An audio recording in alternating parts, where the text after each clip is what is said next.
Tell me how have you been? Gee, it's good to see you again. So good, baby. Are you planning to stay this time? And if you stay, let me stay. Welcome to the Gridiron Boys podcast. I am your host, Evan Lopez. And I am your host, Aaryn Ross. And here we go. You know, we are finally at the SEC. We've covered the four major conferences. Sorry, I was checking to see how fat I looked. Yeah, Them cupcake comments got me, man. When you're talking about Indiana fans, they were ruthless. But I am not mad. Any engagement is, Good engagement. perfect. Exactly. It's perfect. It's perfect for us. We want all the engagement we can get. But I know it's been taking us a while. It's just the research has just been, super daunting and laziness and with a lot of Procrastination. combined, it just makes it way worse. So we finally got it done, and expect us to be weekly uploads at least during the season. We'll have more to talk about. It's the off season. We have preseason coming up. I want to talk about preseason. We'll see if Aaryn is down to talk about it. It's not going to be super in depth. It's just going to be what we see and just like how happy we are that football is back. So we're both brothers. This is our podcast, The Gridiron Boys. Follow us on TikTok. Follow us on YouTube. And all of that would be greatly appreciated. So let's get started. Aaryn is also a Texas fan. I want to throw it out the way. I have no involvement here. I'm a Big 12 guy, Texas Tech fan, so I'm out of here. So this is going to be a really important episode. So I want Aaryn to start off his perfect SEC prediction. No, don't do that Don't start perfect it. bullshit. Don't do that perfect bullshit. This is a cannibalistic conference as well, I believe. But yeah, my 16 team to kick it off is Kentucky. I mean, I tell you what, I was struggling to find some people to talk about. All right, anyway, okay, ready? So my number 16 team is Kentucky. I was really struggling to find anybody to talk about here. I mean, they got Mark Stoops, he's all right. I mean, I got nothing negative to say about the coach. He's decent. I think he wants out of there. I think he's ready to go. I'm pretty sure he tried leaving a couple years ago. He ended up having to come back. But they do have a running back, Dante Dowdle, junior, 6'2", 227, 614 yards for 12 TDs. I mean, he's gonna have to carry the load on offense. I mean, they really don't have much. They got a defensive back, Jordan Lovett, senior, 6'2", had 63 total tackles, 36 of them being solos and 2 interceptions. So a little bit of a bright spot on the defense. Nothing crazy. And then you had Alex Afari Jr., linebacker. He's a senior, 62 total tackles, 35 solos, only 1.5 sacks, but he had 11 tackles for losses, so I kind of like that. That's a guy that can get back there and disrupt the play. But other than that, I really don't have much to talk about with Kentucky. They're pretty lackluster in my eyes. So 16 Kentucky. No, that's fair enough. Kentucky is very not at a very good point in their football program, but I am going to follow up. My number 16 is going to be the same as last year. I'm going to go Mississippi State. You have Coach Jeff Lebby. He had one year of coaching under his belt. They went 2-10 under his first year, so I don't really know. I don't have many expectations coming from Jeff. I can't blame it on Jeff, though. It's his first year trying to get the program started. Totally understand it. I don't think it's going to improve that much. So Mississippi State, I'm going to get my phone out. This is where all the stats are for me. I'm not an expert. I don't have people feeding info in my ear, like those talk shows. I really wish we could find a guy. So if you want to do that for free, Emphasize free. Free. No, not even that. Like free, yes. Yeah. Okay, so let's get down. I'm not going to pay you shit. You're going to do it for the fun of it. There's not even going to be a cent. All right. Okay, just want to get it out there. Okay, so they were 2-10, like I said, 0-8 in conference. That's really tough. They were 2-5 at home, 0-5 in the road. So this is how we're going to start this off. They're at Southern Mississippi, and then they got a home game against Arizona State, which that's a tough non-conference team to play. Then they have a home game against Alcorn State, and then a home game against Northern Illinois, and then also another home game against Tennessee, an away game against Texas A&M, another away game against Florida, a home game against Texas, an away game against Arkansas, a home game against Georgia, and away Missouri, and another home in Ole Miss. To be honest, that is a pretty tough schedule for you being at the bottom of the conference, but that's probably every team in the SEC. So they were 13th in offense, second or 16th in defense, so not really good on the stat wise. But I wanted to talk about their tight end, Seydou Traore. I might have said that wrong. I apologize if I butchered. He's a redshirt senior this year. He transferred earlier in his career. I don't remember where. But he had 34 receptions, 361 yards, and 1 touchdown. He can honestly be that playmaker. He finished second on his team in receptions last year, but he wasn't really necessarily a featured target for Mississippi State. But the scheme was simplified for Michael Van Buren. When he did make the grabs, they weren't all just dump offs. Some of it were. He showed some big play potential. I think this is a guy. You need help. If you got a younger quarterback, a tight end is a very valuable option in the offense. And then I wanted to pair him up with Jordan Mosley, a receiver, redshirt senior. He had 23 receptions, 405 yards, and 3 touchdowns. And then on the defensive side, I want to talk about Zachary Tillman.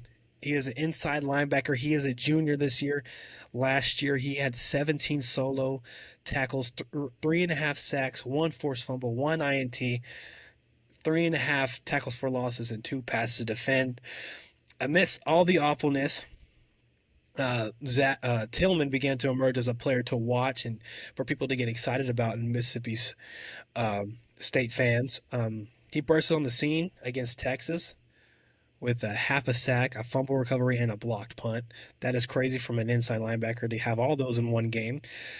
He recorded a pick against Texas A&M, and as a backup, he made some big plays in every opportunity he got. So I'm expecting Zachary Tillman to kind of go crazy for Mississippi State this year. Their defense was awful, so maybe he can be another bright spot again. And I also wanted to highlight that they have a ton of transfers coming in. That whole team is new. So I think it's tough to have that when you're in the SEC and you're already at the bottom. I think it's going to be tough, especially with that Jeff Lebby, one-year coach. It's going to be tough for Mississippi State to get a hold of this, hold of the conference. And that's my 16 team, Mississippi State. I kind of had a lot to talk about for them being 16, huh? Yeah, I just realized. actually, I kind of like them a little bit. That's Give me fair a second. enough. I'm gonna change my light up a little bit. Yeah, okay. Well, I'll keep it entertaining for y'all guys while he's changing. I will say I was not super excited for the SEC. I just know that these fans are about to go ballistic. If I even put their team one rank below than they think, they're definitely gonna let us know. So if you want to see that, go check us out on TikTok for real. There's a lot of animosity in those comments. My 15 team is, I think they had a good run last year, but it might have been a little bit of lightning in a bottle. I hope not. I really hope not, but I have Vanderbilt. I think they lost quite a bit. Correct me if I'm wrong. I know you will in the comments. They'll tend to like to try and blast my ass. So, they do have the man, the myth, the legend, Diego Pavia coming back as a graduate. Threw for 2,300 yards, 20 TDs to 4 interceptions, rushed for another 200 yards and 8 TDs. I wrote down in all caps, the truth. The man can win. He proved it. First time Vanderbilt has ever beaten Alabama. Ever in the history of that program. And that man led them to it. They also have a tight end, Eli Stowers. He's also a graduate. He's 6'4". He had 638 yards for 5 TDs, looking like he's going to be Diego's best option offensively. And I do like a good tight end. I mean, they're always fun to watch, you know. They also have a safety, CJ Hurd, had 82 total tackles, 53 of them being his, and one forced fumble. So, I mean, I don't, I'd have to, hold on, let me look at their schedule real quick. I mean, they go at Virginia Tech, at South Carolina, at Alabama, at Texas, at Tennessee. Got to play LSU. That's a Yeah, tough yes. road. Yeah, I mean, and they get, let's see, Alabama, LSU, Missouri, Texas, Auburn. That is all in a row. So one, two, three, four, five. Five back to back. Absolute not easy games. So yeah, my 16 team or my 15 team is Mississippi or Vanderbilt. Yeah, and I kind of want to highlight before we move on. Um, I was gonna say with an away game against a non-conference Virginia Tech, that is a shitty place to play. Like exactly, that would be the last team I'd want to play, right? Non-conference, not the last team. But it's one of those. It's one of those that I'm like, you know what? So I it tells think you I'd like pass. Ohio State, Oregon, um, That's fair. I meant like those not like a places like that. powerhouse. Yeah, I Clemson, misspoke. You're right. Yeah, fucking but they're up there. I see what you're saying. Like the environment is going to yeah. be absolutely nutty. Yeah, they're kind of like a Nebraska. Like, but I think Nebraska's going to be good. But that environment is just it don't matter if they're good or bad. That's going to be a team. Tough. My 15 team is gonna was your last team. I'm gonna go with Kentucky. Aaron has some thoughts.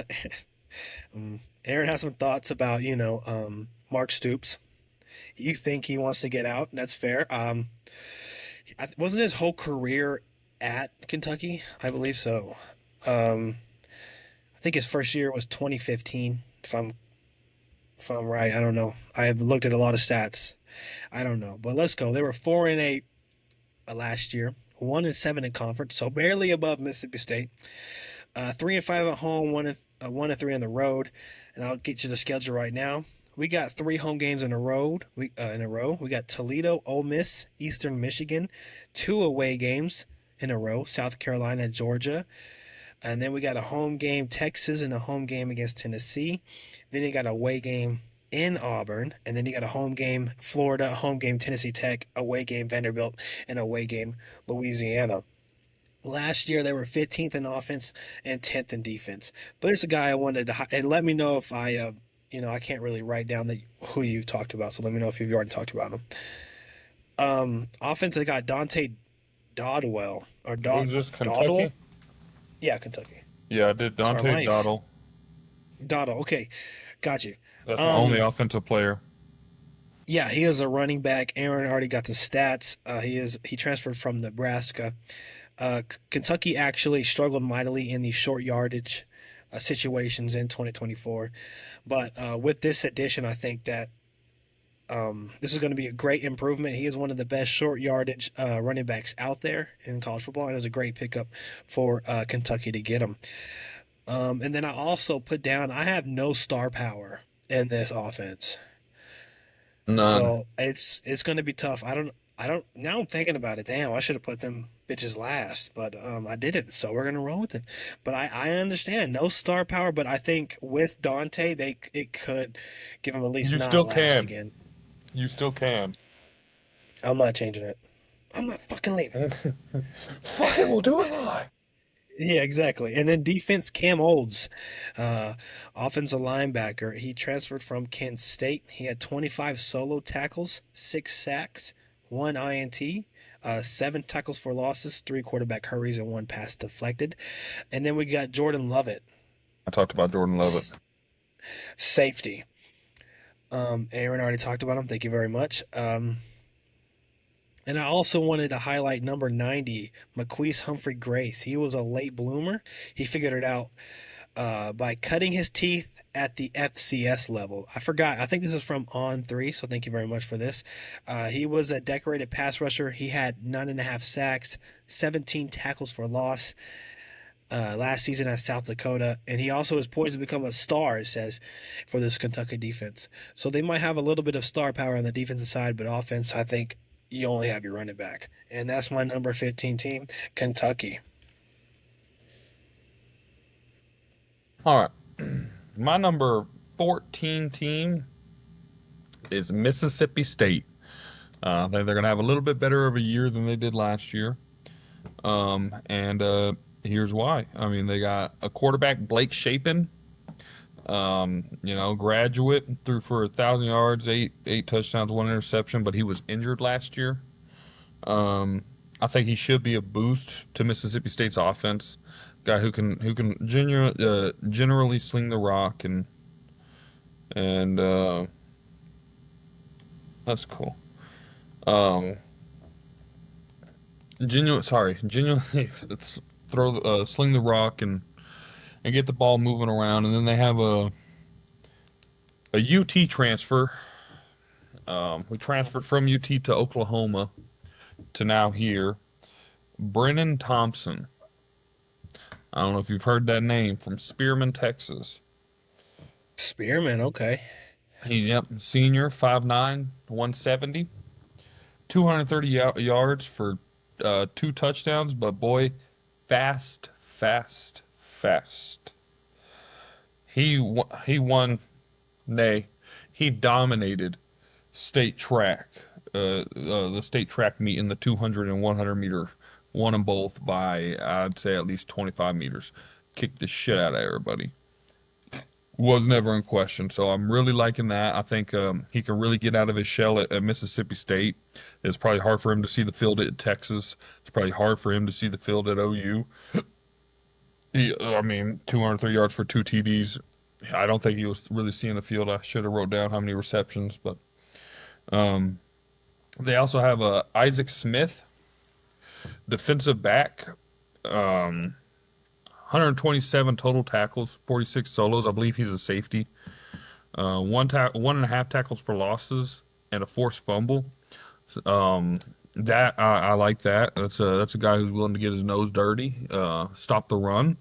And then Zachariah Tillman, but you had already talked about him, so I'm really not going to go into depth with him. But I think they're looking a little bit better than they were last year, and I do expect that to produce on the field. And we will. I mean, I guess only time will tell. But yeah, my 14 team is Mississippi State. Got you. My 14 team is also going to be, sad to say, Vanderbilt. They were 7-6 last year. This was Vanderbilt's first winning season since 2013. Let's think about it. Clark Lee led this Vanderbilt team to his first winning season since 2013. He was named the SEC Coach of the Year by his peers, so I want to give a big shout out to Clark Lee.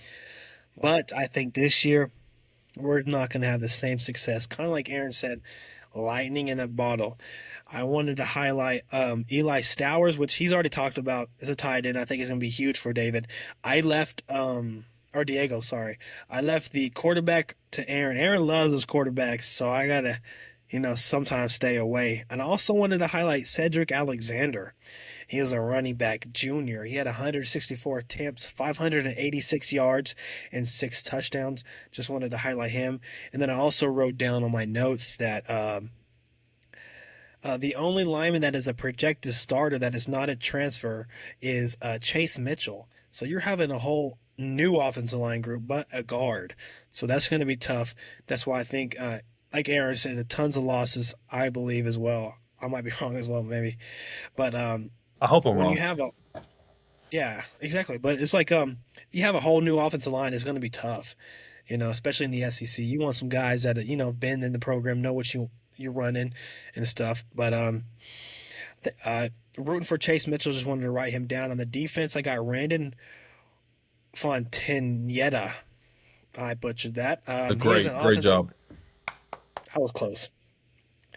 It says safety / offensive linebacker. So I'm kind of want to see his tape. Offensive linebacker? or outside linebacker. Sorry, Oh, I was like, Jesus. what the fuck is that? Is it They create safety? did they create a position for this man? Holy shit. Listen, we're doing this shit late, guys. My bad. I fucked that up. It's a I'm safety and doing shit outside. late Yeah, at oh yeah. midnight. There it is. Yeah, it's safety and outside linebacker. I just I don't really see that in all the different teams we did in the other three conferences. He What had was the last 41 one? solos. Isaiah, what was his name? Arizona. Isaiah Simmons? Yeah, maybe I don't remember. I had to go through it again. A lot of names have been on these pages. To be No, no, honest with no. you. He's in the NFL. He's in the NFL. Oh, Isaiah's Is it Isaiah the Simmons? Cardinal. Simmons? Yeah, he was a He was a Cardinal. Cardinal. Yep. Yeah, I think so. I don't remember where he came from to be honest, but he was really I think he played for LSU. was it because he was really high Yeah, in he the was supposed to be a draft. freaking monster, Yeah, bro, and he kind of just didn't fell do away from anything. that. Yeah. Yeah. But this guy had 73 total tackles, 3.5 sacks, and one INT. Also wanted to highlight Martell Height, a cornerback slash wide receiver. He's a junior, 26 solo tackles, 33 total tackles, one forced fumble, two INTs, and four passes deflected with two tackles for loss. So that is Vandy, my number 14 team. Now we're starting to get into the thick of this shit. Here Yeah, we go. I hear the mobs forming. Oh, here I, we go. I can see What I are they can going see to say now? I can see the torches outside my window right now. I I don't think think that we should I mention think Cupcake. I think they're coming for me because at 13 I have Missouri. Oh, shoot. Hot take, yeah. I'm gonna get crucified online, but hey, it is what it is. Y'all ain't doing it. We Can't be have worse than to. my cupcake addiction apparently. So I don't even fucking like cupcakes. um, but no, I mean it's nothing really against Missouri. I just think they're very inconsistent. I mean, they do got what Kansas, they got South Carolina, they do have Bama, they're at Auburn, at crazy, at Vandy. Um, they have A&M, at OU, at Arkansas. So I mean, it's not an easy road, is what I guess I was more seeing. They do have a dude from Penn State who transferred over, Bo Prabula, the quarterback. I'm gonna read his stats, but just know they're nothing crazy because he would obviously the backup. I mean, so he had 275 yards for five TDs to one interception. I mean, to me that's not terrible. You know, had another 242 rushing yards for four rushing touchdowns. Um, he is a great dual threat quarterback, great potential. Now, will he realize his potential? I don't know. I don't know if Missouri is going to be the team to unlock that. They do have a receiver, Kevin Coleman Jr., almost 1,000 yards for six TDs. I think he'll be a good replacement for Luther Burden. I don't know if you can that he's. We go back to Camp Scadaboo. I don't know if you're necessarily replacing that production that Luther Burden had, but I think this is a good step towards that. But only time will tell with that offense. I just don't trust it. We got Jalen Catalone, Catalon. I don't know. Defensive back, 96 total tackles, 61 solos. It's a lot of solos. Five tackle for losses, two sacks, one forced fumble, five interceptions, one for a touchdown. I mean, that's a hell of a defender, hell of a defensive back right there. I really like those numbers. I believe he was a safety. I started writing it down a little later, but I believe he was a safety, and so you need to look out for that guy. They also have a linebacker, Josiah Trotter, had 92 total tackles, 36 of them being solos, four tackles for losses, half a sack, one interception, all while being a sophomore or a freshman. So I think they got a good little defense going. I just don't know if they'll be able to keep up with the rest of the SEC. So that's why I have them at 13. Yeah. I think I might also be okay. I was looking at like what overall I had this team.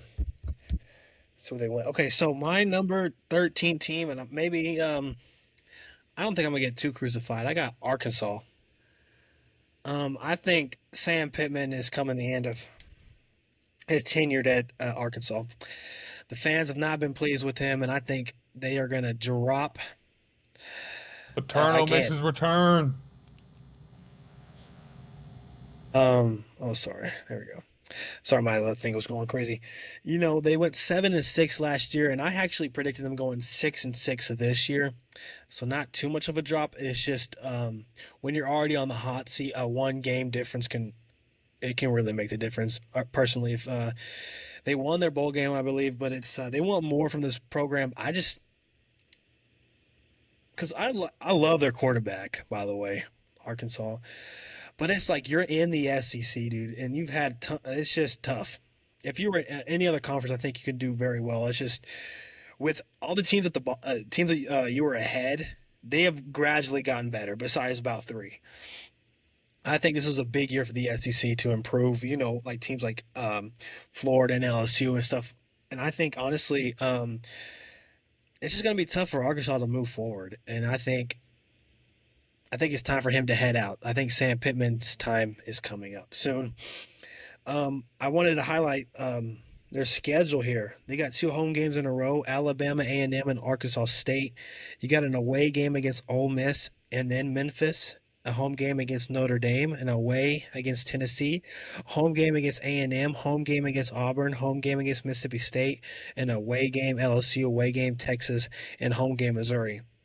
As I was looking at their conference play, I think there's only three games that maybe they can win. I'm being for real. Mississippi State should be a dub.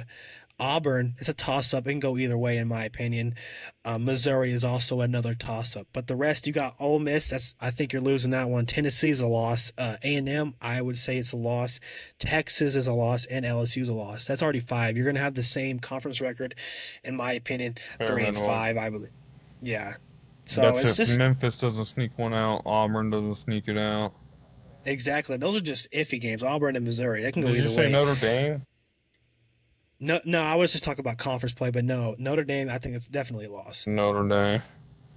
Also, I wanted to highlight they lost to Oklahoma State last year, if we can remember that. He could be. Hey, he could be gone by Notre Dame or Tennessee, dude. You think so? Think that early? I mean, I can see it. So that's 5 to 6 weeks in, man. It's tough because Taylon Green, a guy I wanted to talk about. This dude is a stud, in my opinion. Just watching him, because Texas Tech actually played Arkansas in the bowl game. That dude, oh God, he was tearing us apart. Jesus. His stats doesn't look too crazy, but watching him on the field is completely different, in my opinion. He had 3,154 yards, 15 touchdowns, 9 interceptions. And this is what I'm more excited about was his running ability. He had 156 attempts, 602 yards, and 8 touchdowns. This dude is a playmaker when he has to be. Arkansas also retooled their offensive line and also a whole new receiver room. Like I said, tons of transfers. I just don't think it's going to bode well for him. One of the receivers I wanted to talk about is Cam Shanks from UAB. He is a sophomore this year. He had 62 receptions, 656 yards, and 6 touchdowns. On the defensive side, I've got Cameron Ball. He's actually one from Arkansas, not a transfer. He had 22 solo tackles, 1.5 sacks. Not too crazy, but I had to put someone down. And then I got Xavier Sorey Jr. Soray Jr. He's a linebacker. He is a senior, redshirt senior. He had 40 solo tackles, which equaled out to 99 total tackles. He had 2 sacks, 1 INT, and this is something I was really excited about. 9.5 tackles for losses. I'm not asking for anything better. That's amazing. And 3 quarterback hurries. So that guy was getting in the backfield plenty of times. So having him and hopefully, I don't hate Arkansas. I just don't see it. And that's my number 13 team. Well, I'll be with you. My number 12 team is Arkansas. I would go into depth on them, but you literally hit everybody I had. So, my number 12 Yeah. team, Arkansas. Moving on. Sorry, it's just I It's had a all lot to good. talk about. I You're love their good. quarterback, dude. Big fan. Yeah, Taylor Okay, Green. I and love me then some Taylor Green. exactly. Okay, what's funny is we flip flopped. My number 12, I got Missouri. There we go. There it Yeah, they is. were 10. Yeah, they were 10-3 last year. Just looking at the team, it's just I'm not too excited about it as much. They do have some studs on there, I will say. They just, did you talk about their schedule? I don't remember if you went over it. I don't Missouri. think you did. Yeah. Yeah, I said South Carolina, Yeah. Bama, Okay. So Auburn, Vandy, A&M, OU, Arkansas. exactly. So you've already talked about it. Let's go. They were 11th in offense, fifth in defense last year. They have 19 transfers. We also got Kevin Coleman Jr. He is a receiver. He had 74 receptions, 932 yards, and six touchdowns. That's pretty exciting there. And then I wanted to talk about Ahmad Hardy, a running back. Um, yeah, for some reason I didn't put his stats, but just remember that name. Okay, so if you want to fact check me or not, not even fact check me, just look at the stats. I wrote them down for a reason. I don't remember why. I got defense. I got Jalen. You already talked about this guy, Kent Alone. I remember you struggling on that name. For who? Missouri? Kent Alone, yeah, Missouri. He is Yeah. a safety, a graduate. So Aaron already talked about it. And then Tristan Newson, linebacker. He had 39 solo tackles, 71 total tackles, 6.5 tackles for losses, which is also something I love. Four quarterback hurries, one pass deflected, one sack, and one forced fumble. So he was everywhere on the field. And that's that's it. Missouri and Arkansas are basically in the same spot for me and Aaron's list. Now, okay. I think I'm getting hate on this next one. Looking at it, I'm not. Oh, Oh shit. oh, I know I am. Because if there's one thing I know, it's that it is 12:09, and Oklahoma still sucks. All right, fuck those guys. The only good thing they got for him is John Mateer. The rest of it is all ass. Cheeks, cheeks, cheeks, cheeks. That's why we're going to be clapping them on week 6. All right, I ain't worried about it. Um, all right, in all seriousness, though, fuck Oklahoma. But in all seriousness, I do have them at 11. They have John Mateer, which I think is going to be one of the more interesting stories to follow this year. Junior threw for about 3,000 yards, 29 touchdowns to only 7 interceptions. He was one of the best in the nation. I believe he was in the Heisman race. He didn't make it to New York, but I think he was close. Um, Real good. They got his offensive coordinator to come over from Wazoo with him. Um, your issue though is very simple. It's Brent Venables. I mean, dude, dude's a defensive mind. He's not a head coach. He's the one that keeps them where they're at. I do believe he did pass over play calling, offensive play calling over to I can't remember his name, the dude who came over with John Mateer. So we'll see how that Yeah. goes. I know they got a lot of turnover over there, but they do have a running back, Jaden Ott. He did get hurt last year, but in 2023 he ran for 1,300 yards and 12 touchdowns. That should be a major help for Mateer. Now, well, he needs to produce like that again to even see the light of day in the SEC. But I don't, I don't know that He's a offense. bona fide stud, dude. He He'll was, be all yeah, right. yeah. We'll see, we'll see. They Let's have a. I know he won't do shit week 6. He won't do shit over in Arlington. Um, they got a defensive back, Robert Spears Jennings, right? Senior, 66 total tackles, 43 of them being his. 5 tackle for losses, 2.5 sacks, 4 forced fumbles, and 1 interception. So, I mean, pretty solid. Um, what, like you say, really can't ask for much more than that. The dude was making plays left and right. They have a linebacker, Kip Lewis, 65 total, 34 solos, 4 tackles for a loss, 2 interceptions, both of them for touchdowns, which I thought was crazy. But yeah, I mean, my number 11 team is them bitch ass Oklahoma Sooners. Okay, well, my number 11, even with it as talented as a receiving core will be this year, I'm gonna have to go with Hugh Freeze's Auburn. Oh, Yeah, I know. I told you. I'm gonna be honest with you, dude. 5-7 last year, right? I am not a big fan of Jackson Arnold. Is that okay to say that? yeah. I mean, he I'm not didn't. a He big didn't fan. do much. He didn't do much. He didn't do much, and I just, when I have a feeling about somebody, I'm pretty harsh about it sometimes.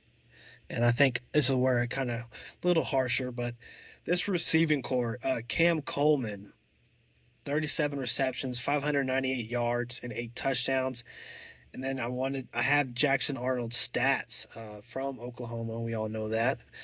Junior, he had 1,400 yards, 12 touchdowns, 3 INTs. He ran for 150 attempts, 444 yards, and three touchdowns. He had a brutal SEC. Oh my goodness, I just lost my. That was fucked up there. My phone don't want me to talk about Auburn like this. I was saying he had nothing short of a brutal 2024 season at Oklahoma. He produced one of the worst numbers in the SEC.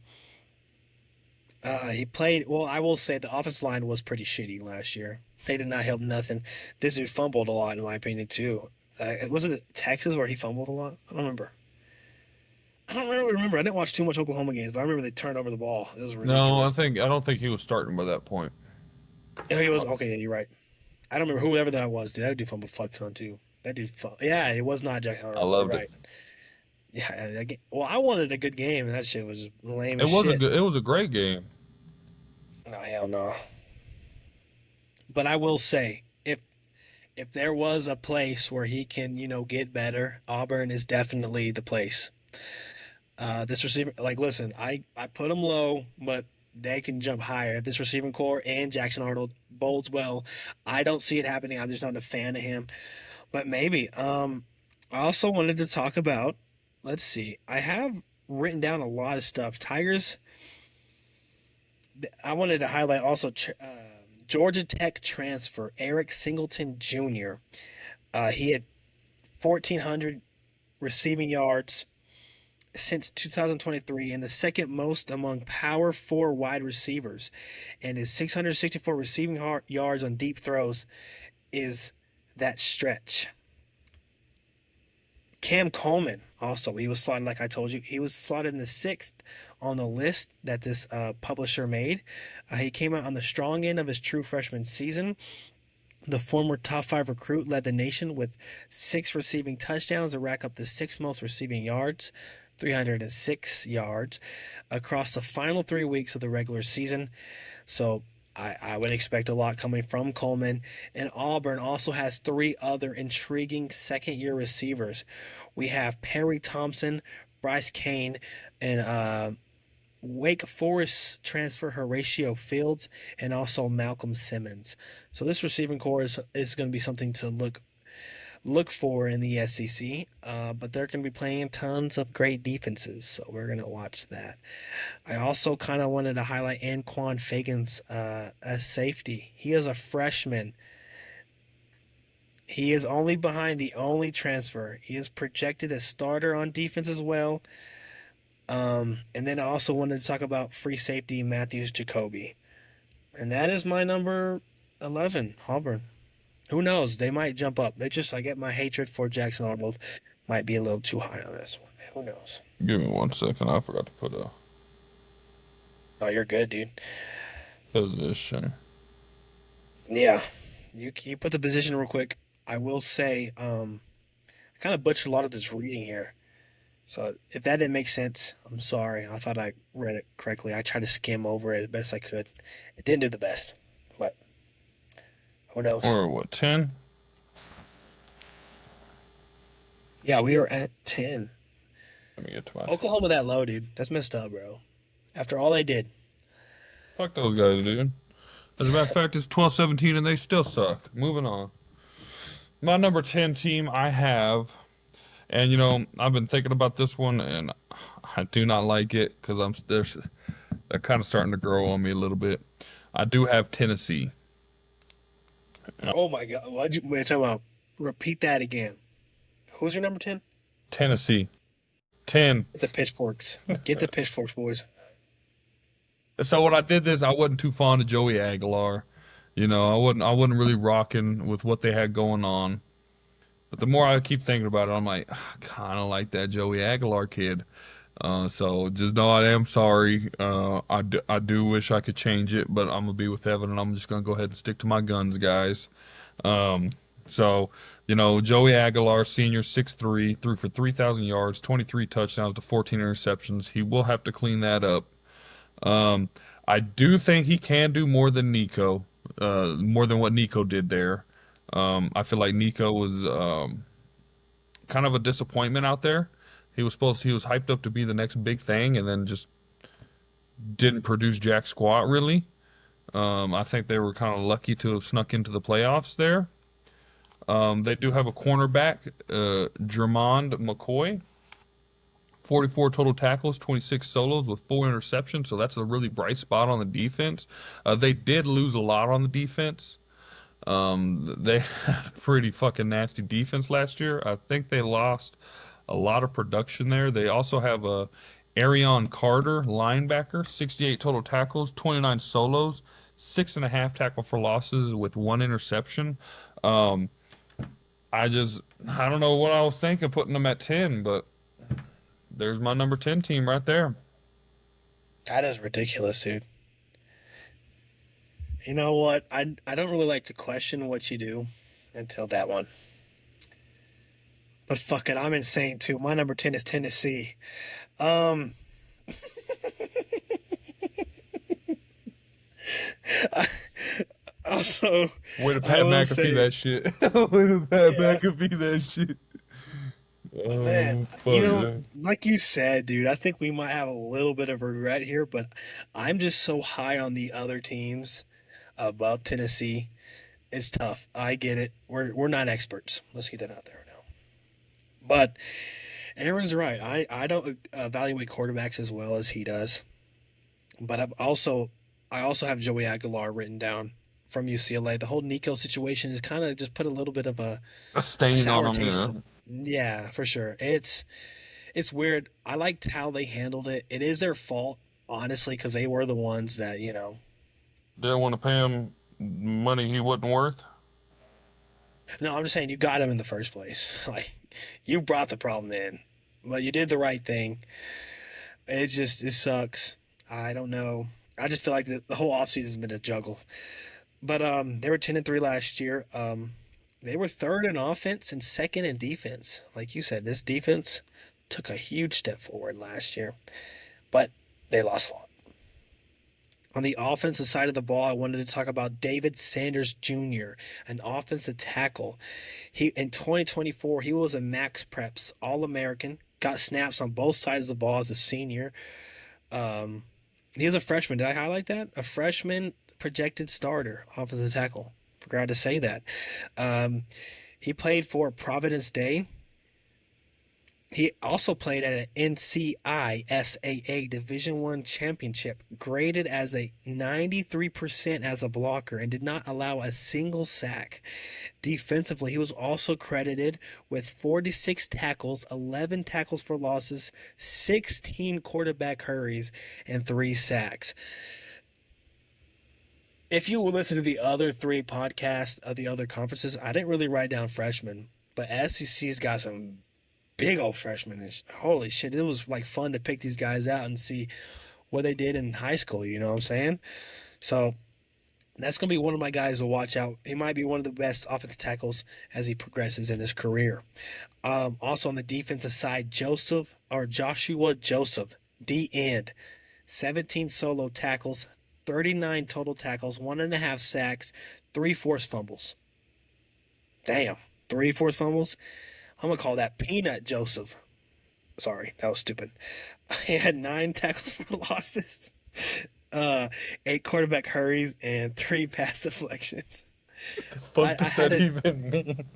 You know, Peanut Tillman, Chicago Bear, punched the shit out of Oh fucking my balls. You know gosh. what I'm talking. I try to, my bad guys. My bad guys. If you made it this far, I apologize. If you made it this far. Real high hopes of Evan. We're only at number 10. We're only That 6 teams deep.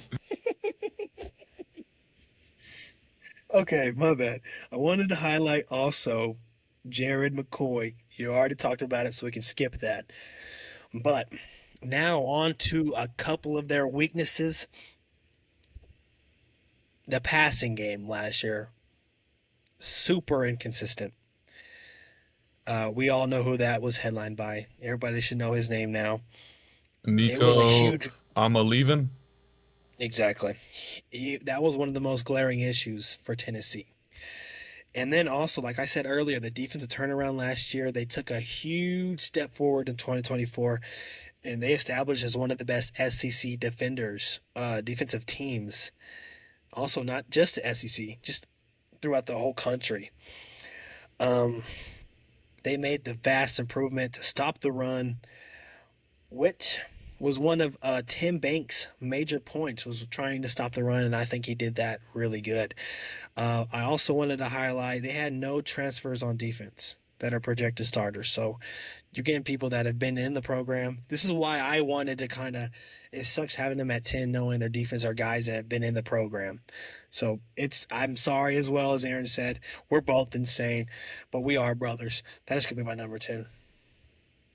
So my number 9, I'm a little higher on him than you. I got Auburn. Um, I kind of like Jackson Arnold. I don't think it was necessarily him. It was more where he was. I'm not gonna hit on him too hard. Uh, what? Man, just Oklahoma's getting fucking shat on, dude. It's 12-24 and they You, still suck. All right, I don't give a shit. Think I give a fuck about their feelings? Anyway, guess Jackson not. Arnold. Um, you already hit him a little bit, so I'll just I'll leave it with the. I think he's in a better position to play better. Um, he's got the Auburn offense with Hugh Freeze. Just about any offense. I mean, this is not a shot at OU. This is a shot at Brent Venables. Dude is not an offensive mind. I mean, that is a defensive mastermind. So I think now that this dude is under an offensive coach, he should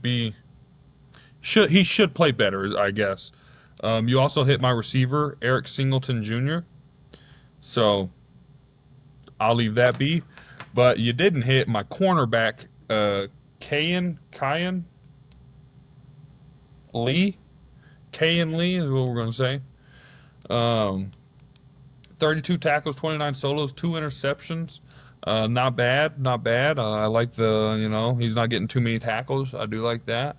Then you have Keldrick Falk, defensive end, had 45 total, 29 of them being solos.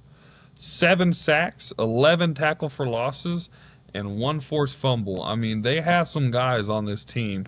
They just need to get a season put together, and I think this might be a year where they can possibly do it. Um, and but yeah, number 9, Auburn. Man, my number 9. It hurts to put this team so low after I've been so high on them in the offseason. It's going to be Oklahoma as my number 9. They have one of my favorite quarterbacks in the country. It's 12-26 and they still suck. By the We're gonna mute him. way, Leave him fuck alone, 'em. damn it.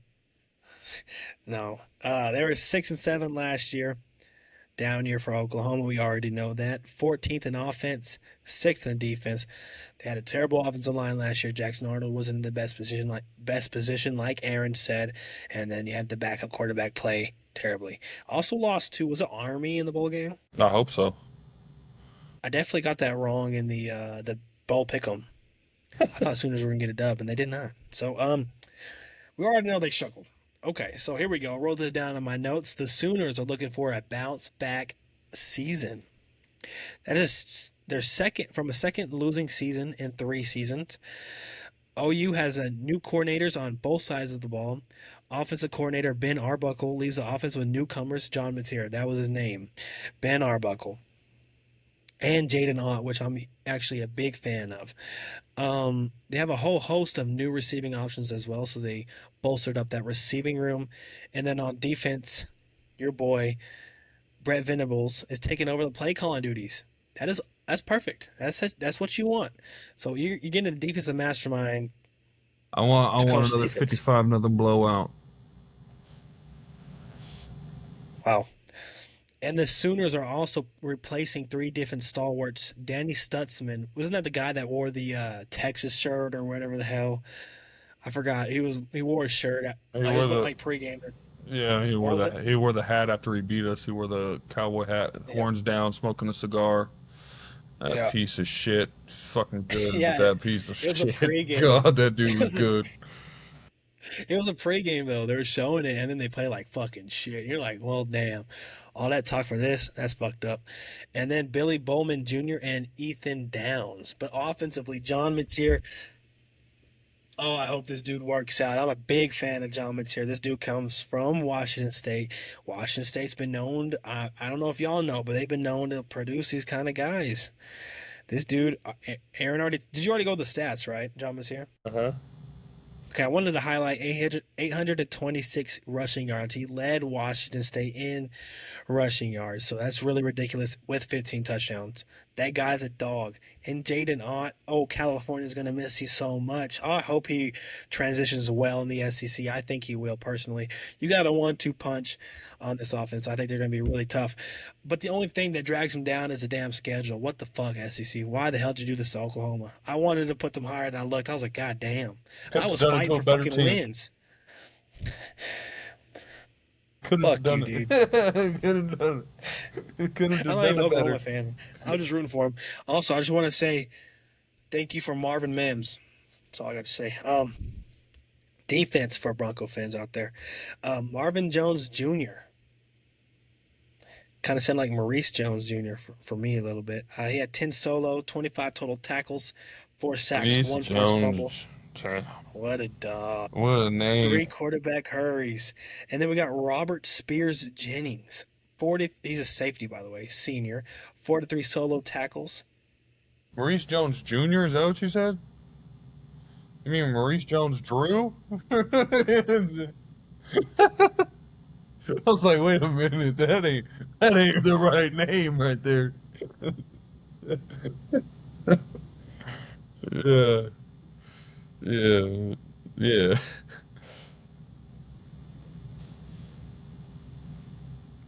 Not as bad as OU though. Moving on. Damn, dude, we're like, how do you, fuck, dude? How do you know how OU speaks, bro? Damn, this hatred is getting ridiculous. We're going to have to sit, oh, God.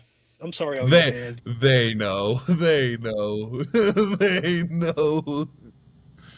Just like they're on their little telephone going, fuck this guy. Fuck this piece of shit. Horns down. Oh, time out. Let me finish this guy first. 5 tackles for losses, 2.5 sacks, 13 transfers on offense, and 2 on defense. And I am going to say this. Oklahoma is going to have a very mad Texas team because a week prior, Texas will fall to Florida. So they're going to be very pissed, and they might whoop some ass. And I was rooting for Oklahoma to beat Texas, but I don't think Texas is going to lose 2 in a row. So that's my number 9.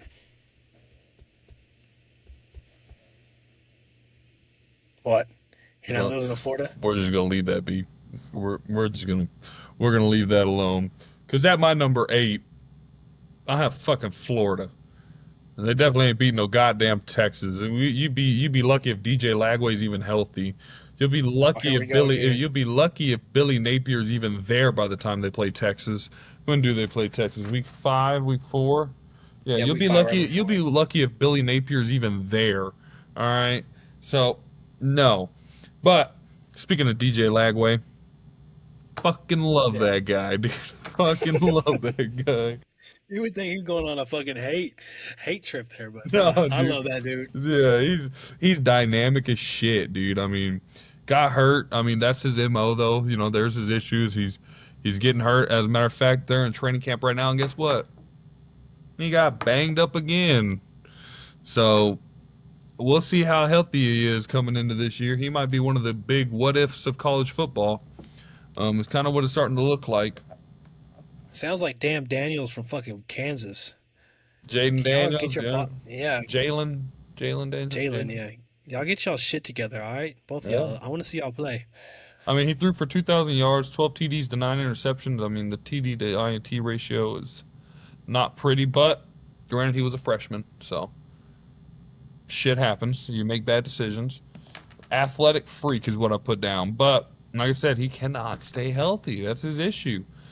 He does have a tight end, Hayden Hansen. Sorry, I didn't know if that was an A or an O. Hayden Hansen, motherfucker's 6'7",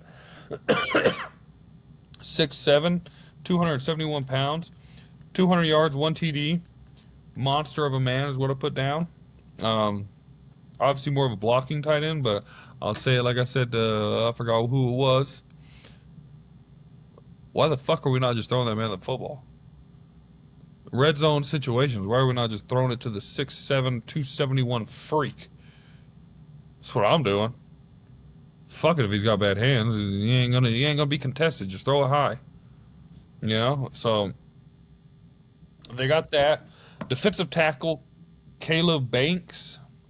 21 total, 10 solo, 4.5 sacks, seven tackle for a loss, 2 forced fumbles.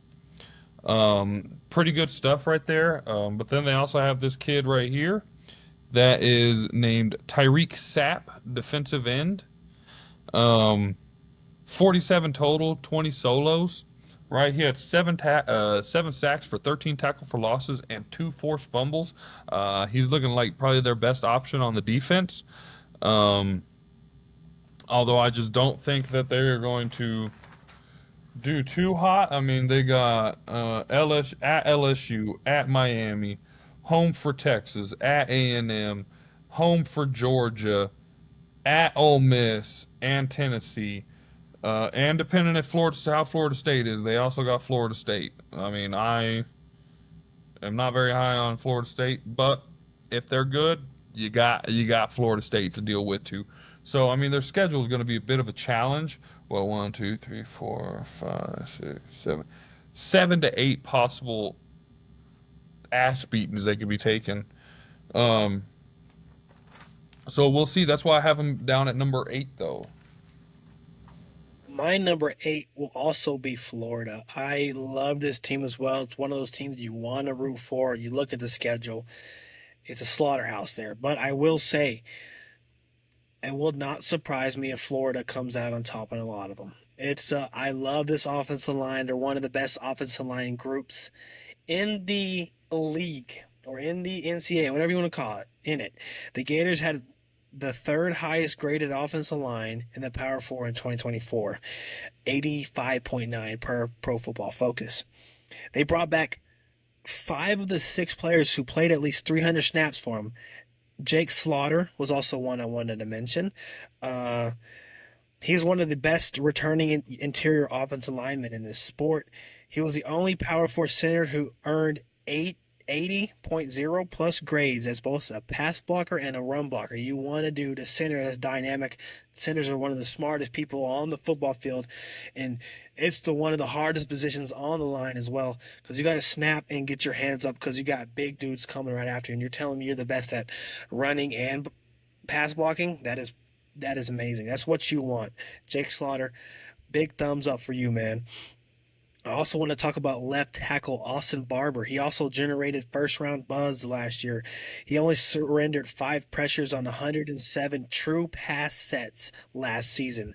At another, a guard, which will once again be Kanaje Harris, whatever, and Damian George Jr. You're getting vetted offensive line group. That is fantastic for Florida. So if you're going to win these close games, you're going to need the offensive line to be as they were last year, and I expect Florida to be this way. I am a little nervous about DJ Lagway, like Aaryn said, with the injuries. It's going to be a little tough. They also redshirt sophomore Bryce Lovett is also the new starting right tackle for this Florida Gators team. Um, He's tied for seventh among SEC guards last year. Florida as a collective, with 73.3 per Pro Football Focus grade on a healthy 362 snaps. All this was by Pro Football Focus. And also, DJ Lagway was the nation's number one quarterback prospect in 2024. He's been having a lot of injuries lately. He will be a Heisman candidate if he can stay healthy. He has some shoulder soreness, like Aaryn said, which prevented him from throwing this spring. A little nerve wracking if you already injury prone and you're already out of spring practice. But DJ Lagway is a guy I want to mention. If the guy stays healthy, they will be really close to the top in the SEC. This is a dynamic team, and it's hard not to root for him. But you just gotta say it like it is. If the injury is usually a thing, you gotta go with it. Gotta account for it. Yeah. Exactly. And so honestly, everybody else you mentioned, I just really wanted to talk about how amazing this offensive line group that they have. So if they can stick together, it's going to be tough. It's going to be tough to stop them. And that's my number 18. I wish they were higher.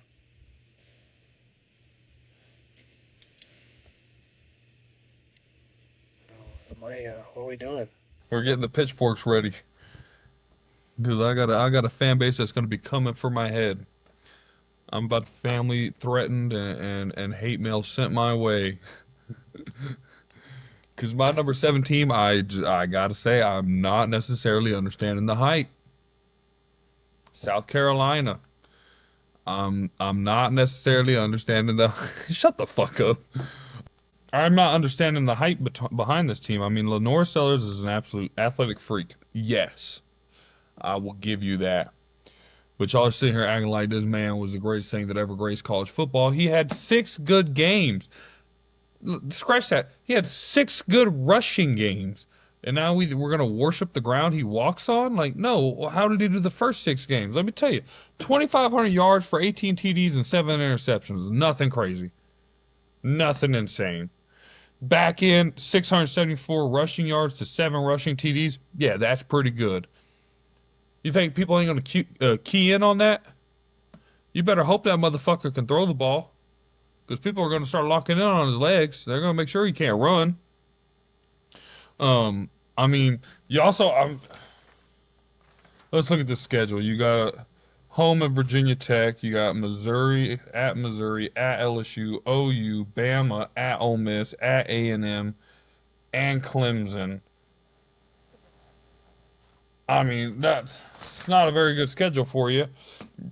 I will give you do have Dylan Stewart, who could be one of the best defensive players in the nation. 23 total tackles, 17 solos, 10.5 tackle for losses, 6.5 sacks, 3 forced fumbles. I got nothing there. I mean, I'm not going to sit here and try and talk trash on somebody who's well deserved his flowers. And I do want to be wrong on Lenore Sellers, but how do we know he didn't just catch, lightning in a bottle the last 6 games of the season? You know what I mean? We'll see. I'm just not super high on these guys. They do have Jalen Kilgore. Love that name. Just like Slaughter. Loved that name. Such football names. I love football names. Did you have a Kilgore in the ACC? I did. Yeah, SMU. Anyway, this dude's he's a safety, 48 tackles, 31 solos, 3 tackle for losses, 5 interceptions. So getting the ball. Other than that, though, yeah, I'm not understanding the hype behind South Carolina. I mean, I'm not gonna diss them. That's why I have them at 7 and not further down, because I do still think that they're a pretty good team. I just don't think that they are a top 5 to 3. I mean, they can fuck around and get 5, I guess. They're not a top 3 in the conference. I don't think Lenore Sellers is Heisman favorite that everybody seems to think he is after 6 games. So yeah, my number 7 team is South Carolina. Shane Beamer. I love me some Beamer ball. I'm a big fan. He is only 4 years into his coaching career. So he's trending up though every year. But I'm going to have to agree with you. My number 7 is South Carolina. And I honestly don't think that's too much of a what's it called, a diss, as you would say. Because I mean, the teams above you, they're going to be really damn good. Like you're in this already elite conference, and you're already on the top half. And that's And gonna like be Aaryn said, you're talking top dogs above you, yeah. exactly. So I could see you getting to five or something like that, moving two spots, but it's not that much of a difference there. SEC, it comes down to these one games, and it might just be head-to-head games that we have picked above you. So I remember I changed something, and a number 10 team went down all the way up to a number 4 team. You know what I'm saying? So like they're super close. I'm a little worried about you've already talked about everybody, so I'm just gonna do a little quick summary. Quick assessment. Yeah, I wanted to talk about they were fourth in defense last year, but they're losing a lot of their guys. They're losing Nagasaki Trophy winner Kyle Kernard is gone as well, along with safety Nick Emorari. Both starting linebackers are gone, so you're losing, the damn brains of the whole operation. And three of their four starters on the defensive front is also gone. So you're losing a ton of production on the defensive side. I don't know if you're going to get to the fourth best defense again. And also, like you said, that schedule is brutal. You're not going to get the best of Clemson this year, I don't think. I think Clemson's got it this year. You beat them 17-14, I think, last year. It was a close game, but I don't think it's going to happen. Um, the first three games though of your conference is definitely. I thought they lost to Clemson. No, I think they won, dude. No, Did you're they? right. No, you're right. No, you're right. You're right. Because Clemson Yeah. snuck So in, and I was confused, and I was like, well, fucking South Carolina's not even ACC. That's what it was. Yeah, you're right. yeah. So their three first conference games, I think, is definitely a dub. Vanderbilt, Missouri, and Kentucky. But after that, like Aaron said, you are playing Oklahoma, Alabama, Ole Miss, A&M. Tough. And I can honestly see Oklahoma. That's a team you still don't want to play at the end of the year. You don't know how they're going to bolt. So I'm still rooting for him. Like Aaron said, number 7 is pretty like not generous because like I agree you should be there, but it's not bad for being in the SEC and you got the top dogs ahead of you. That's my number 7 team. So I totally agree with you, Aaron, with your whole assessment there about South Carolina. And also, I'm also a big Shane Beamer fan. I am rooting for him. So if he gets higher, Good for cool him, by yeah. me. Yeah. Well, my number 6 team is the second worst team ever created in the history of college football. And it's the Yeah. oh fuck 'em. Alright. Stupid goddamn bastards hate them. Texas A&M. Let's just get into this shit. Marcel Reed, right? Sure, he's cute. Almost threw for 2,000 yards, 15 TDs to 6 interceptions. He did have 5,500 rushing yards, 7 rushing TDs, which is pretty good. He's an explosive player who should only get better. Um, I do really like Marcel Reed. I we'll see if he takes a step up or if he takes a sophomore slump. We will see. They do have a guy, I will say, that I really was hoping Texas got, but he ended up committing to A&M for some reason. Um, this man, I watched him in the state championship. I watched him produce the longest pass in state history, a 97-yarder.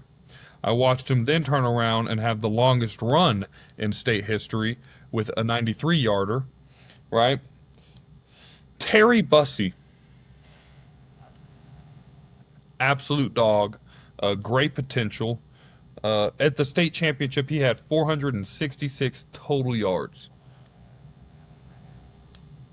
That's crazy. I want to say half of it was running. Um, Absolutely insane. 6 TDs, 4 passing, 2 rushing. Yeah, I mean, dude was just lighting it up that state game. And I think it was 2A, which is nothing crazy, but it's still like, you're doing that in the state of Texas, you're doing something right. He has a lot of potential. I think they do, because I was looking up his stats, and I saw some defensive, nothing under their stats, but like, it was like TFLs, pass breakups, and they were blank, but I was like, are they Are they trying to Travis Hunter this man and trying to have him play both ways? Because that'd be kind of crazy. He did play quarterback in high school. He plays receiver now. But I do say watch out for him. He could be a stud. Moving on to their defense, um, I got Taron York, linebacker, junior, 82 total tackles, 35 solos, 9 tackle for losses, 2.5 sacks, 1 interception. I mean, pretty good numbers, stuff you'd want to see from your linebacker. I got nothing really much to hound there. You got Will Lee, the third cornerback, 42 total tackles, 39 solo, 1 forced fumble, 2 interceptions, 1 TD. Once again, solid stats, stuff you really want to see on your defense. Um, I did write down, I do have like a little note right here. One says, fuck them. Um, so, well, there's that. But the other one is, hold on. I just saw the future. They're going 8-4. So yeah, my number 16, A&M. Man, I feel like I'm copying your homework. My number six, my number 16 is going to be A&M. So Aaron honestly talked a lot about it. I got two players that I want to, emphasize, but there's also something that I want to address. They were 8-5 last year. Aaron said they're going to go 8-5 again. Just want to point that out there. A&M arguably has the best offensive line in the SEC. Here is another offensive line that is worth mentioning. Just like Florida, this team is going to be electric on the offensive line. It's going to be fun to watch in the trenches. The Aggies have one of the most experienced offensive lines in college football. That is hard to get. That is something you want to have. You want the offensive line group to be as experienced as it has been. You just want it to be the best thing ever. You want these guys to come through your program and understand what we're trying to run, what the tradition is. And boy knows A&M's got a lot of tradition. I might not agree with almost half of it, but they got tradition there. Aaron loves their thing they do before a game.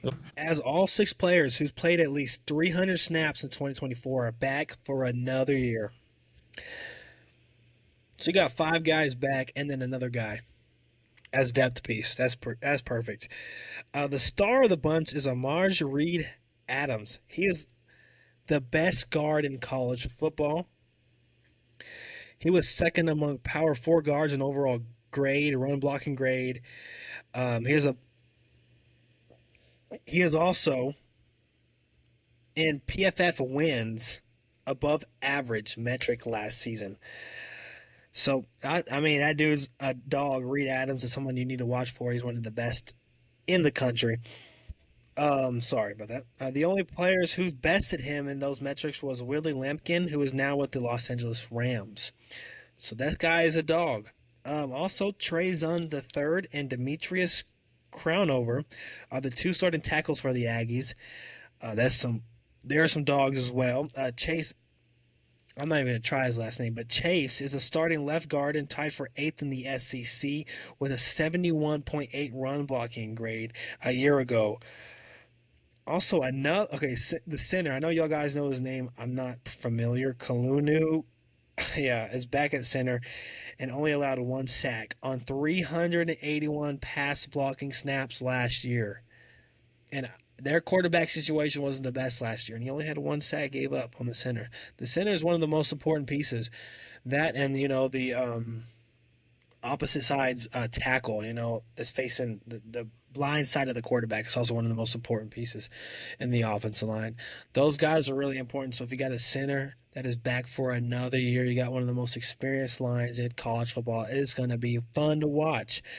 Marcel Reed was something that Aaron already talked about. He's got to fix a little bit of his stats there. And then the running back room was something I wanted to highlight. Highlighted by Le'Veon Moss. He had 121 attempts, 765 yards, and 10 touchdowns. But his backups are also amazing. You got Reuben Owens, Amari Daniels, and E.J. Smith. Those guys you need to watch out for. This running back room is going to be dynamic. You're going to have a lot of subs. And with this offensive line, it's going to be dangerous. And that's all I got because you got my defense. But yeah, A&M is going to be a tough team. My number 5 team, I got Ole Miss. And I want a breakout player alert right now. Yeah. Damn, All right. we need a Austin, Gridiron Boys jingle. Sorry. Austin Simmons, their quarterback, right? He's only a sophomore, 6'4", 215. This man reclassified as a sophomore in high school to go ahead and come to Ole Miss. So, I didn't know that. yeah. So that's how good that's how talented this kid is, right? Great size, great football IQ. I wrote down right here, great breakout player. He does not have many stats. Obviously, he didn't play much behind Jackson Dart and Matt Corral. Um, so, but I'm telling you right now, you watch this kid. This kid is going to, I think, be electric, light up the field, and I think he'll end up being better than Jackson Dart. Um, only time will tell. I can have predictions, damn it. Especially when he's got a guy like Caden Lee to throw the ball to, who's a junior, had 874 yards, 2 touchdowns, big target for Simmons. I mean, is gonna have to be his guy. I hear their connection is pretty good in training camp, so I can't wait to see that on the field. Defensively, they got Xavier Harris, defensive tackle, 6'7", 230 pounds, scary. 32 total tackles, 13 solos, 4.5 tackle for losses, 1.5 sacks, 1 forced fumble. So, I mean, that's pretty good. That's pretty good for a defensive tackle. Then they got Suntrain Perkins. Somebody tell me how to say his first name. Suntarian. Asking the audience. Suntarian. The chat we don't have, bro. Can you tell me how to pronounce it? Help! We do want to try live streaming one time. Just to let you know. One day in our life. Anyway, anyway, 60 total tackles, 32 solos, 14 tackle for losses, 10.5 sacks, 1 interception. I mean, this man is a beast, and I expect him to do it again this year. And I'm really high on Ole Miss. I do expect them. They could even, I think, surprise and try and get a shot at the SEC championship. So we will see. Close last year. Well, fuck. My number 5 is Ole Miss. 10-3 last year, and I want to preface this. Third in defense last year, first in offense, and I will say this: they will be number 1 again in offense. I'm sorry, they're going to be number 1. The reason why is I have decided to delete every defensive player on my notebook and add just offense. Okay. So I will tell you why. Ole Miss is coming off its third 10-win season in 4 years, but 14 starters from the Rebels Gator Bowl wins are gone. The 2025 Rebels, they don't lack talent, especially on that receiving core. Damn, that's just crazy. And like Aaryn said, he's a big fan of that quarterback. And will he be better than Jackson Dart? Only time will tell. Just like Aaryn says. But this, I just wanted to highlight, like, this season is going to really depend on how well these new pieces fit in and fill the shoes of these old guys that are heading out. Like Aaryn said, Austin Simmons, that's the guy that he's going to have to replace Jackson Dart with all his, his stats. He's going to have big shoes to fill, but maybe he can do it.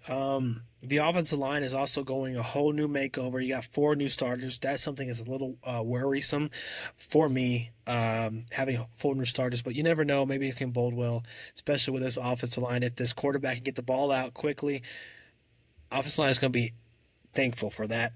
Ole Miss also had the number 2 scoring defenses in college football last season. And the big reason for that is they had one of the best defensive line in the nation. Because, like, when I think of Ole Miss, I think of offense. I don't really think about the D-line, but they had one of the best last year. I thought you were about to say defenses, and I was like, Patrick Willis. I remember that man. Yeah, 49ers, man. Fuck. Yeah, that dude was a dog, yeah. Um, I want to highlight Walter Nolan, JJ Pughes, Princely something, and Jared Ivey and Citrain Perkins.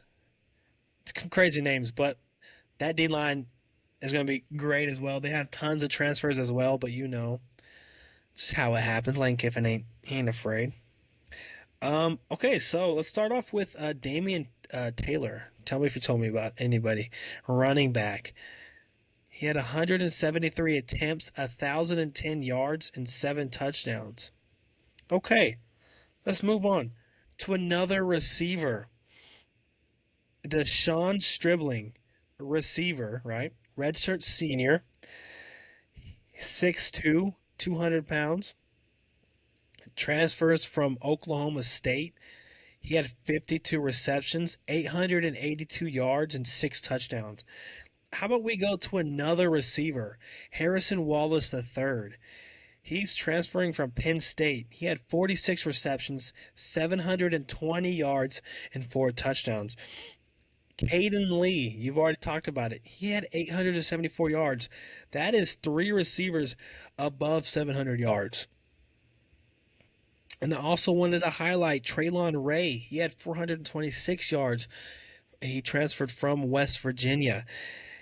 And also, I did want to highlight before we go over to the tight end, I wanted to highlight left tackle Diego Pounds.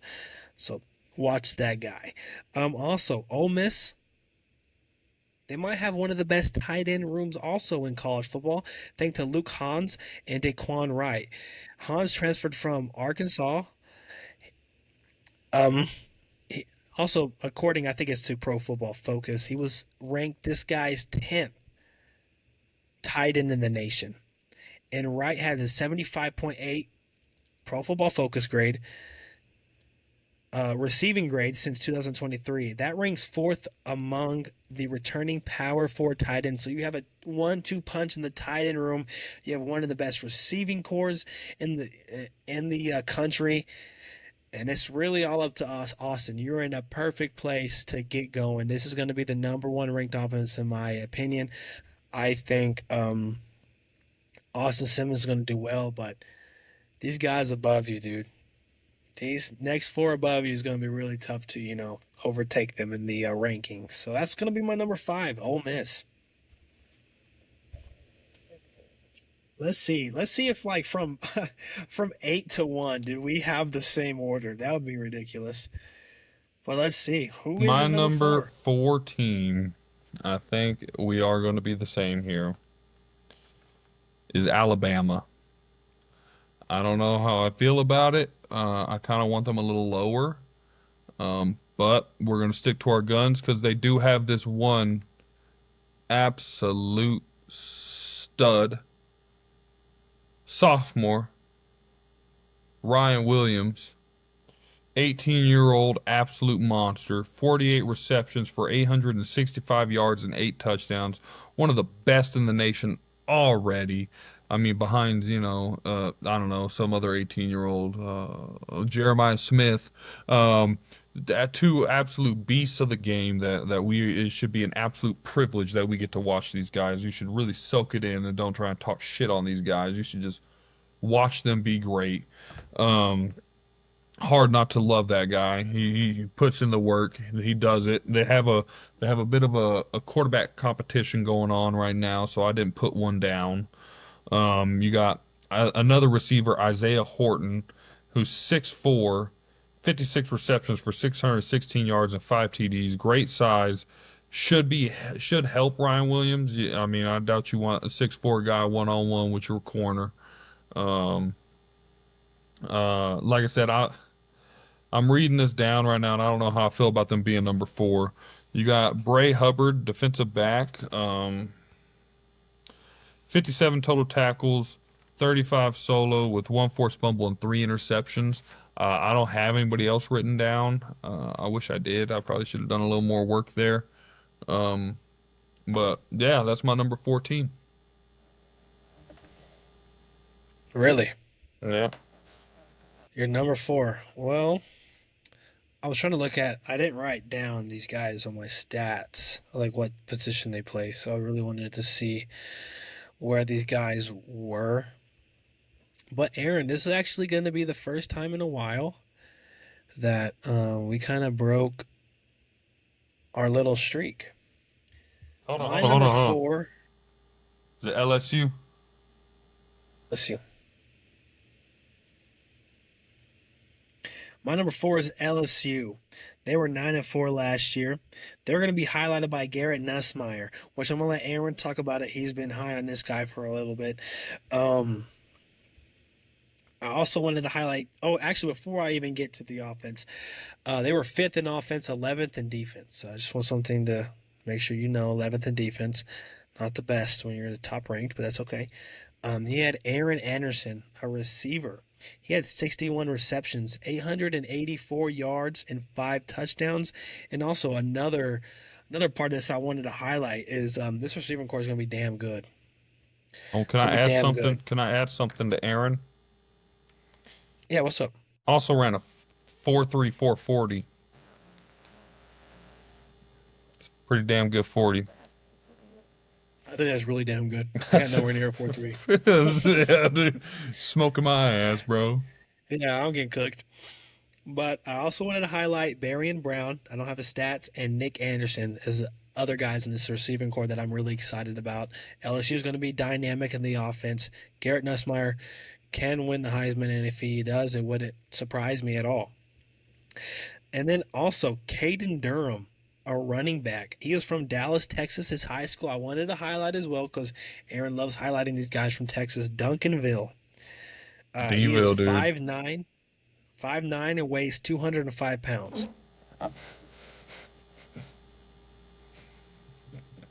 Defense. I got Whit Weeks. He was a linebacker. 61 solos, 125 total tackles, 3.5 sacks, 2 forced fumbles, 1 INT, 10 tackles for losses, 6 quarterback hurries, and 3 pass deflection. This dude all over the field. He's almost Nick Anderson from Wake Forest, I believe. Wasn't that Wake Forest? Yeah, yeah. ACC. That dude was a dog. This dude's right there with him, doing it at the SEC level. That's even better. This guy is a dog, and he's one of my favorites in the all of the SEC defensively. Also, I wanted to highlight some of the struggles that they had. The running game. LSU did not stand out in the running game. They were fairly average last year. They were highlighted by true freshman Caden Durham. They still ranked at the bottom half of the SEC. Defensively, this team had some quality splash plays. However, it's not as consistent as they could be, and that's where I have them at 4. I want them to be higher, but the defense has an issue with consistency, and then when you're playing teams like Alabama and Oklahoma with how dynamic, and Ole Miss with how dynamic these offenses will be, I think it's going to be really tough for LSU to come out on top in all of them. So that's why I have them at 4. So my number So we three broke the team. streak. Yeah, we broke it, huh? That's okay. Because my number 3 team is LSU. Um, we'll save Garrett Nussmeier because I love the Garrett Nussmeier. Defensive back to Marcus Cooley. I mean, he's a sophomore, had 39 total tackles, 19 solos, 1 sack, 2.5 tackles for losses, 2 forced fumbles, and 3 interceptions. So where you're saying they're lacking on defense, I'm saying they got guys, and now they're going to be a little more vetted. They're going to be a little more ready to go, and they need to because Brian Kelly is probably on the hot seat right now. So it is kind of a now or never season for him. They also have Mansour Delane at DB, 54 total tackles, 34 solos, 1 tackle for loss, 2 forced fumbles, and 4 interceptions. So they have guys. They do have these guys. Um, they just need to put a season together, and I think they can under their commander in chief, Garrett Nussmeier, one of my Heisman favorites to win it. Senior, 6'2", 200 pounds, threw for 4,000 yards, 29 touchdowns, and 12 interceptions. If he can drop that interception down, he is perfect. Um, Absolute dog. I mean, man can throw the ball, slang the rock, spin a frozen rope. However you want to say it, he can do it. He can put it where he wants it. He can punish you for bad defense. He could punish you for good defense. The man is crazy good, and I am excited to see him go. But like I said, I have them at three because number three because they have to be number three. There is no ifs, ands, or but. Brian Kelly, if he is not at least flirting with a conference championship, I think he is entered the boiling seat. This shit ain't hot no more. So yeah, my number three team is LSU. It's perfect time for them to take advantage Uh-huh. of what they got. I agree. My number three is going to be Georgia. Heyo. Yeah, I've heard some reports out of training camp that this rushing game isn't looking too hot right now, and they had a down year, respective to their. If it was any other team, I think they would have loved an 11-3 year. You know what I'm saying? But it was a down year compared to other previous Georgia teams. Um, they were 10th in offense, 8th in defense. Hey, but first on the racetrack. Yeah, yeah, that's fair. Yeah, I ain't gonna talk about that. I'm gonna let you talk about them. Did you already talk about Georgia? No. No, you did not. Okay. Offense, I got Josh McCray. He was a running back, redshirt senior. He is going to be transferring from Illinois. He had 117 attempts, 609 yards, and 10 touchdowns. With Georgia adding McCray, this should allow Georgia to have more of a physical edge. So if they, because the rushing game, like I said, was a little down this year, he is a big running back. I don't have his height and weight on there, but he is huge, and he could be an excellent complement to Nate Frazier, a sophomore. So if they can get this 1-2 punch going, then I can see them moving up to two, or maybe even one. It's this is a well coached team as well. We already know that. He's the best coach in college football, in my opinion. It's just I after hearing all the reports, people say they're not really pleased with like the running this year again. So maybe it's something that's not going well for them, but who knows? I also want to talk about Zachariah Branch, a receiver. He's transferring from USC, so this guy knows. This guy knows the pass very well, especially over there with Lincoln Riley. He had 47 receptions, 503 yards, and one touchdown. Defensively, I'm going Christian Miller, a defensive tackle. He had 12 solos, which equaled out to 27 total tackles, 1.5 sacks, 3.5 tackles for losses, and one quarterback hurry. And also, I got Dalen Everett, a corner. Do you have this guy written down? Okay, because I was going to let you talk about it. This guy is an absolute stud. He had 45 solo tackles, 2 forced fumbles, 3 INTs, and 3 pass deflections. He also had 2 tackles for losses, 1 sack, and 1 quarterback hurry, which is really amazing. This guy is a lockdown guy, so don't throw it to Everett's way. He is going somewhere you don't want it to be, but it's going.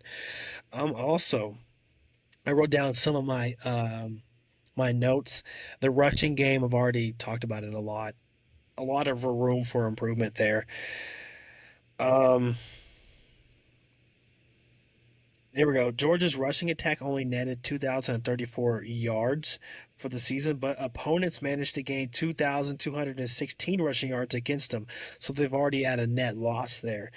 It shows that the Georgia's defense also struggled at times stopping the run, and offensively they didn't always assert themselves in the ground. So they were struggling stopping the run and creating the run on both sides. So that is why I have them three. They're not top two in my opinion, just because of the inconsistencies on the D line and sometimes in the offensive line in the run game. That's why I got Georgia my number three. So I have Georgia at my number two. And you can say they're inconsistencies, but I say their coach is still goddamn Kirby Smart. So gonna be somewhere. They have a new quarterback under the helm, Gunnar Stockton, junior, 6'1", 215, 450 passing yards for 1 TD, 1 INT. Has some good potential. Boy is tough. I mean, tough. I watched us. I am convinced we knocked him out. I mean, you see him just kind of, you see him limp out whenever he gets hit. He gets up. What happens? Wins the ball game. Very next play. Fucking crazy. So super tough. Good potential. I think he's gonna do. He doesn't have to do crazy good, like you said. He has Zachariah Branch. He doesn't have to be just this world talent. Just give that man the ball. That man is so dynamic. Dog alert. What? I totally forgot to say he might not be the most skilled, but by God, he has that locker room with him. That locker room is supporting the hell out of that guy. Yeah, bro. Yeah, tough, So, tough yeah. guy. They have a linebacker, C.J. Allen, um, junior, 76 total tackles, 49 solos, three tackles for a loss, and one interception. So pretty good there. They also have a defensive back, KJ Bolden, sophomore. So as a freshman, he had 59 total tackles, 40 solos, one sack, two tackle for losses, one interception, and one forced fumble. So they still have their guys. Um, so my number two team is the Georgia Convicts. God damn. Number two, I'm going to go Alabama here. I think they're going to get back into the conference championship. So, I think it's really exciting. Like you said, Ryan Williams. I'm not going to talk to him too much. You've already talked about that. I'm a big DeBoer believer. I know the first year you win 9 wins and your team wants 10, so the fans are already not happy over there. They expect greatness, and I think this year they'll get right back on the 10-win plus year. I wanted to talk about offensively. Jam Miller, a running back, 145 yards or attempts, sorry, 668 yards and 7 touchdowns. I also want to talk about Richard Young, a redshirt sophomore running back too. I want you to watch out for the little 1-2 punch over there in the running back room in Alabama. And then also want to talk about Isaiah Horton, which will be the opposite side of Ryan Williams. He had 56 receptions, 616 yards, and 5 touchdowns. This receiving core is also going to be really good. When you have Ryan Williams leading the charge, it can't be that hard to, get to the top of the ranking. You just need a solid receiver too, and I think Isaiah Horton is that guy for Alabama. Defensively, I have Keon Sabb. He was a safety. He had 24 solo tackles, 2 INTs, and 4 pass deflections. So with safety Malachi Moore leaving for the draft, Sabb is actually returning from injury. Um, he'll be in a good spot at the safety position. He spent 2 seasons with Michigan. He won the national championship before transferring to Alabama. He started the first 6 games, accumulated 24 tackles and all those that I mentioned. Um, Now that he can return for a full season, I think it's time for him to show his true potential and show that he's going to be a hell of a safety for Alabama. I'm super excited for him. I'm also super excited for Dante Lawson, inside linebacker, redshirt senior. This is his time now. You're getting drafted next year. Let's go. 36 solo, which equaled out to 76 total tackles. 6.5 tackles for losses, 4 pass deflections, 2 sacks, 1 forced fumble, 1 INT. This guy is a dog, man. I'm super excited for this defense as well. I think the board's going to get them right, and I think they're going to finish number 2 in the SEC. All right, bear with me. I'm probably about to start knocking some names off your list. Uh, Can I just go? I have Texas number 1, and I'm done for the podcast because he's going to get everything. So I'm done. My number 1's Texas. okay. Well, you might have a guy I don't have, maybe. It's okay. I'm gonna let you All go. right. So my number one team is Texas. I actually did leave Arch Manning off the board for you. And now that I'm looking at it, left him for you to talk about because I have plenty of other things to talk about. But since you're going to give me the floor, I don't have his stats with me. I got it with you. I got it right now. Okay, Actually, go I ahead. don't. Go ahead. Go ahead. Talk about some Arch. Arch Manning. I really appreciate the Mannings. I love every Manning. Eli Manning, I love you for knocking the Patriots out. Peyton Manning, I love you the most. I just want to say, if he can live up to those guys, you've got a guy. I think the hype might be a little too much. I The agree. guy hasn't played Enough. as much. Yeah, it's kind of like a Lenore Sellers in Aaron's I perspective. agree. You need some more playing time before we start saying you're the best. But no, I'm super excited to watch another Manning play. I never watched a Manning start from college because I wasn't alive when Peyton Manning was in college, or I don't remember when Eli Manning was in college. personally, but I was too young to watch it. So it's exciting to see Arch Manning, kind of watch another Manning in the family dynamic, get up there. And also, with me being a Bronco fan, we've been having a lot of Texas coming over here. PJ Locke and a safety, Brandon Jones. You got Malcolm Roach and the defensive tackle. It's been pretty fun to watch these Texas guy, and also newly drafted in the first round, Jade Barron. Thank you, Texas, for giving us all those good guys. But back to Texas individually, I think this team is going to be super good. They're my number one for a reason. It's not that hard. I think Sark also. There was talk about, is Texas back? They've been back. They're back. It's not a question. Texas is back. There's no denying it. They're fresh off their first back-to-back 12-win season since 2009. And do you know who the quarterback was in 2009 for Texas? Oh, McCoy. Exactly. So Texas is back. All I was saying when you were gone was thankful for Jade Barron and PJ Locke and Brandon Jones and Malcolm Roach for the transition to the NFL, and also how Texas is back. And that's all I've talked about. So you got the floor, dude. The mic is yours, dude. Okay, so I completely agree with you that I'm not going to sit here and toot Arch Manning's horn until he shows something, but I'm going to toot Texas's because he doesn't have to be the greatest. With the weapons he has around him, let's talk about receiver DeAndre Moore Jr., right? Jr., 456 yards for 7 TDs, explosive playmaker. Should be our wide receiver one. We have Quintravion Wisner, running back, junior, 6 foot, right? 1,064 yards for 5 TDs. Big piece of the offense last year. But not only do we got him, guess who's back? The man, the myth, the legend, C.J. Baxter. He's back. He's going to be running wild. They're saying he's looking really good in training camp, super energetic, super bouncy, super twitchy.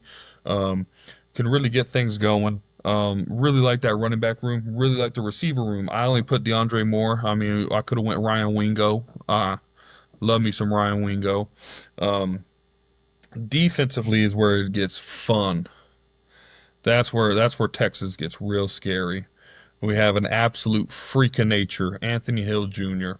I mean, he, as a sophomore, had 113 total tackles, 59 of them solos, 16 and a half tackle for losses, 8 sacks, 4 forced fumbles, 1 interception. I mean, what more can you ask from a linebacker? I mean, then who is he helping out? Oh, that's right, our defensive end, Colin Simmons, who is, as a freshman, all right, another freak athlete. As a freshman, 48 total tackles, 31 solo, 14 tackle for losses, 9 sacks, 3 forced fumbles, 1 interception. I mean, you want to talk about scary, all right? These two, you see them lined up one behind the other. Fuck that. I don't want none of that smoke, right? But then let's get into their secondary, right? You got Michael Taff, their safety. 78 total tackles, 40 solos, 5.5 tackles for losses, 2 sacks, 1 forced fumble, 2 interceptions. One of those interceptions sealed the deal and sent us to the semifinals last year. I also have a note that says look out for Malik Muhammad, our cornerback number 4. I didn't write his stats because I ran out of paper. But he will be a really good corner. I think we are going to be a very good team. Yeah, I mean, if Arch Manning, Arch Manning doesn't have to be the Heisman favorite that everybody thinks he is. As long as he plays his part, I mean, we should be natty bound. Knowing us, we'll find a way to fuck it up. We always do. But we're looking primed and ready to go. I mean, to me, the only 2 teams that could probably, let's see. Ohio State, we could drop it. We're not losing in the UTEP, Sam Houston. Florida, we could drop. OU. No, we Hey, can't. you're definitely gonna be dropping to Florida. Kentucky, no. You're gonna be Mississippi looking. State, no. Vanderbilt, no. Georgia, we could lose. Arkansas and A&M, we could possibly drop it to. Doubt it, but You know, so I mean, I'm looking at our schedule. Our schedule's very manageable. It all depends on how the playoff shapes out. Um,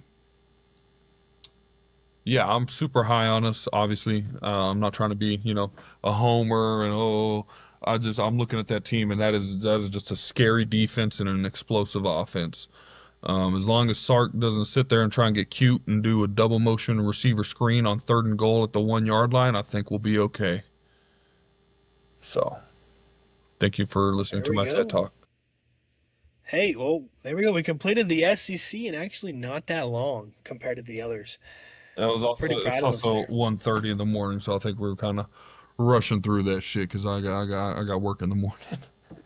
Yeah, fair enough. We still live lives, boys. And listen, we're going to be back with regular scheduled programming. Just Well, thank y'all for watching the SEC breakdown and predictions with Aaryn and Evan. We'll tune into next time. Follow us in everywhere. We every gotta we gotta go to all of it, bed. all of it. Peace. See y'all. Doing pretty good, thanks for asking. Thanks for asking. I said I'm doing pretty good, thanks for asking. Thanks for asking. Hey. Okay, well, I just blew the fuck out of my headphones. I know what I mean, man.